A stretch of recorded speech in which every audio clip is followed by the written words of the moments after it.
quick, what's your favorite energy drink? Why? And what's your favorite flavor of that energy drink? I'll go first.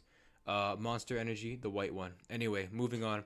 Here is our week one battle of the WPF.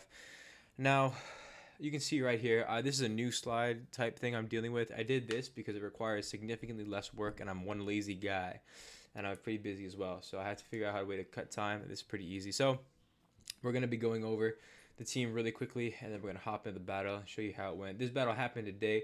Shout out to Kookie for, I'm pretty sure it's just pronounced Cookie. If I'm wrong, that's tough for me. That's tough for me. But I'm pretty sure it's pronounced Cookie. So shout out to him for being super good at his scheduling. It was a very busy week for me. But now we're here, ready to go. So looking at the matchup on the left side of the screen, right away, it looks like a gimme. And for the most part, pretty solidly is. Regieleki is like the best mod of all time against this guy. But conversely, you see that TERA, he has a TERA Iron Moth. And TERA Iron Moth can pretty much sweep here.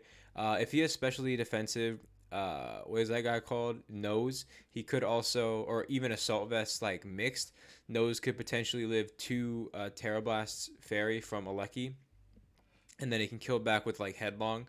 Another thing that was pretty good is, honestly,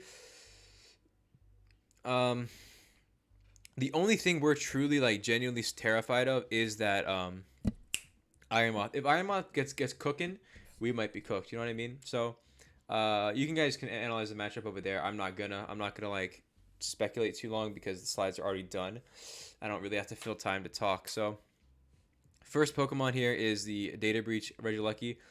We have enough speed to outspeed speed boosting booster energy Iron Moth, which is really great. I think Iron Moth will be something that either I was pretty sure it'd be either ground or fairy. But anything like grass that potentially resists electric, I thought would definitely be coming for show. Ground is pretty solid because obviously it's immune. It can kill back, especially if we show our opponent that we are fairy and whatnot. It can just Sledge Wave off of the Terra ground into electric immunity, etc. So that's pretty good. This Aleki has a lot of agency to kill if we get a few things chipped. For example, if it is specially defensive, Tusk, we need a little bit of chip on that. And then the Iron Moth needs to be chipped down pretty significantly or dead. So, yeah, that's pretty good. It is the fastest thing on the field. Even the booster energy makes it, we're still faster than booster energy, which is great. The Electrode could come, but honestly, I don't think so. So we should be the fastest thing on the field. Next Pokemon is Valor the Staraptor. This is Braybird CC Endeavor U-Turn. It's pretty much here to do one thing.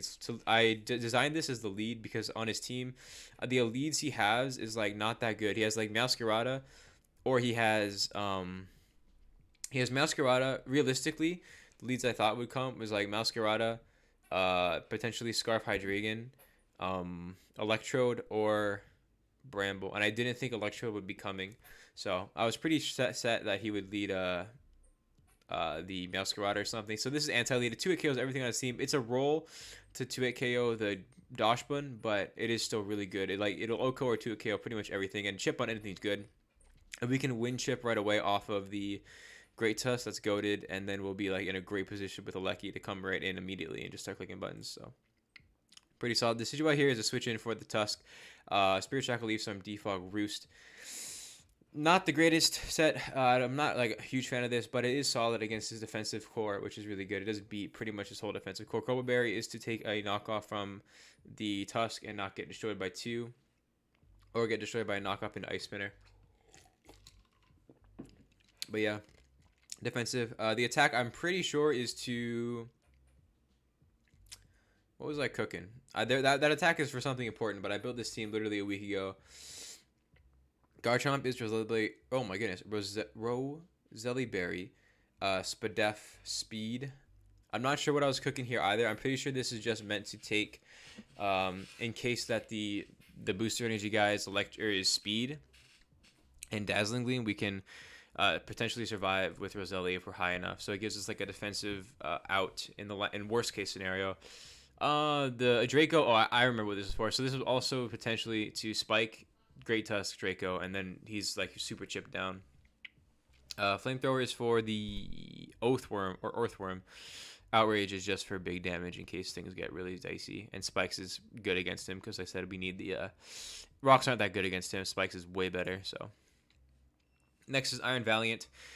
This is an Iron Valiant designed to be a speed boosting Iron Valiant, so it does have more speed than anything else. Close combat knockoff, Moonblast Swords Dance. If we get Chip on the Slow King, then knockoff will win a KO after SD. He doesn't really have a ton of switch-ins to this. The Dashman can be chipped, and then we're in a really good spot. This guy also tough because it needs to be chipped. Honestly, once we find out this set, we can find our win con. That's like the big deal here. And then next is Vulcan. I originally had Life Orb. I'm sorry that this is like a different color than everything else. I don't know what to do about it. It's my bad. There's no sprite for this yet, so that sucks. But moving on. It's Max Adamant, Rockhead with Head Smash, Overheat, Extreme Speed, Agility. E-Speed is good for a late game clean if we need it, and Agility is also good for a late game clean if the opportunity presents itself and we get what we need chipped. For example, if we can get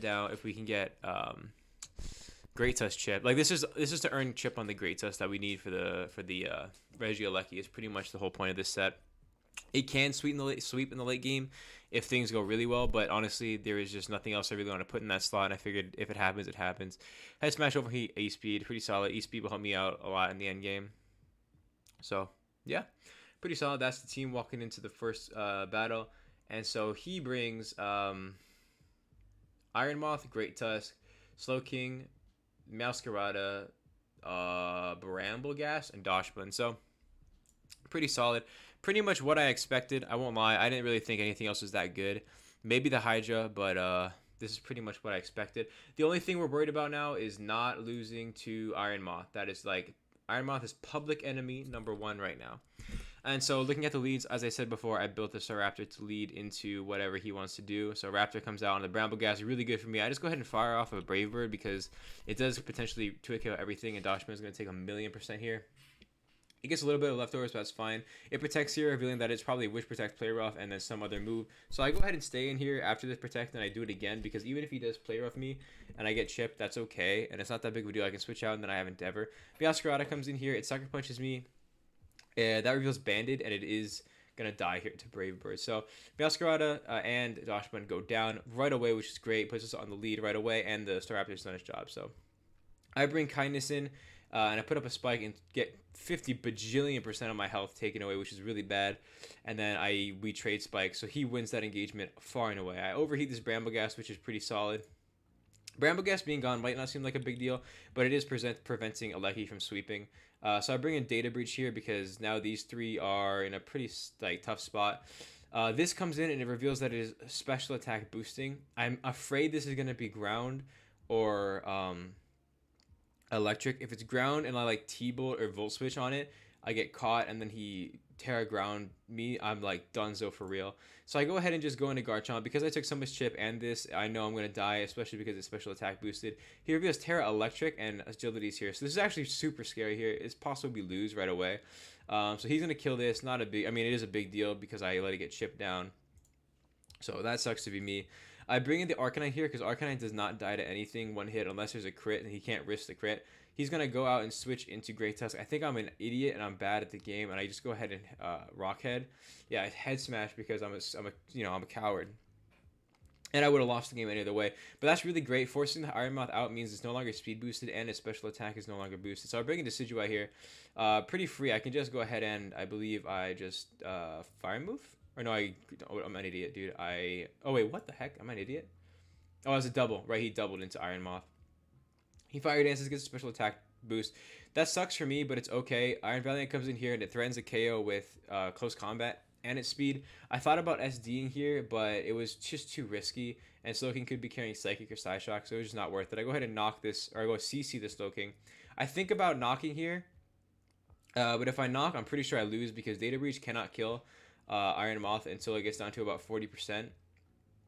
But it can kill for sure. So actually, Data Breach is in a position to kill the Great Tusk and the Slowking, but it cannot kill the Sparkles. And then Arcanine Hisui can E-Speed the Sparkles, but then if he goes in Great Tusk, I lose the game because he'll just sweep me with Headlong or Rapid Spin or whatever. So I need to keep this. I go ahead and switch in the Data Breach because Surf could kill here, so I figured he might Surf here. So I go into Data Breach knowing I can live any one hit, and I go ahead and eat a Psyshock here. Yeah, it takes me down to about 28%. I go ahead and I just Electro Ball. There's no reason to really make a play. If he goes Electro Ball into the Sparkles, it takes a Spike Electro Ball, and I can kill it right away. So he goes into Great Tusk here. It's fine. It's whatever. I go ahead and TERA and Fairy Terra Blast or whatever. And it's going to knock out the Great Tusk. So really good. From this position, honestly, once we got into this position, I wasn't really worried. This game was kind of tough for him to win, like from the get-go as soon as Lucky got in. And the Tusk was chipped. So Great Tusk is going to die here after the Terra Blast comes out. And then he has a couple options. So Sparkle's going to come in here. He doesn't have speed. He has no priority, which is fine. So I go ahead and Volt Switch out for the chip. I sack off the... what did I sack off here? I think I sack off the Arcanine. Yeah. Sack off Arcanine because if he agilities, I just E-speed. And then I just E-speed twice. And then... because I live. Because I'll live anything. He can E-speed. I can E-speed twice. And if he attacks me, it's whatever. So he attacks me here. I just E-speed. And because of that chip, brings it down to 2%. Now Aleki is free to sweep with Electro Ball. So pretty quick game. It was pretty linear, honestly. It wasn't even like the opponent played bad. My opponent played very well. I think they played as best as they could to win. However, the matchup was in my favor from the beginning. I just needed to play really conservative around the Iron Moth and not get, wiped by it. But yeah, that's going to be... I'm not sure why my video is skipping so much, but dang, that's really bad. Why are you skipping so bad? What the heck? Yeah, anyway, that's going to be the first week. Good GG's to Kookie. But yeah, it was a tough matchup for him. So hopefully things go better next week. Our matchup next week is not good at all. So might be just this time. But yeah, we're going to start off the WPF with a 2-0 win. So yeah, goodbye. God bless. Have a great day.